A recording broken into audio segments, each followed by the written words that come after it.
haweenku waa laf-dhabarta bulshada Soomaaliyeed waana kuwa matala dhammaan bulshada waxayna mar walba u taagan yihiin in ay qaataan kaalintooda ayaga oo wajahayo duruufo adag si gaar ahna haweenka Soomaaliyeed ma helaan xuquuqda dastuuriga ah ee dhanka siyaasadda haddaba wasaaradda haweenka iyo horumarinta xuquuqda aadanaha ee dawladda federaalka ee Soomaaliya waxay markii ugu horeysay isu keentay 350 haween ah oo ka kala yimid dalka iyo dibadda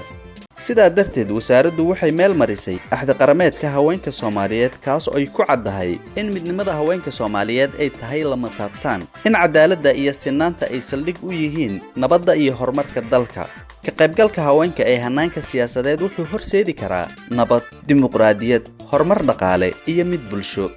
axda qarameedku wuxuu ku baaqayaa in haweenka ay si mug leh uga dhex muuqdaan ololaha dib u eegista dastuurka iyo shuruucda la xiriirta doorashooyinka iyadoo lagu salaynayo saami qaybsi isu dheelitiran si loo xaqiijiyo matalaadda haweenka ee laamaha saddexda ah ee dawladda gudiyada heer qaran ee madaxa bannaan iyo dawlad goboleedyada wasaaradda haweenka iyo horumarinta xuquuqda aadanaha ee dawladda federaalka ee Soomaaliya waxay rumaysan tahay in siyaasad loo dhan yahay oo hufan ay saldhig u noqon karto hanaan dawladnimo oo horseeda nabad cadaalad iyo horumar bulsho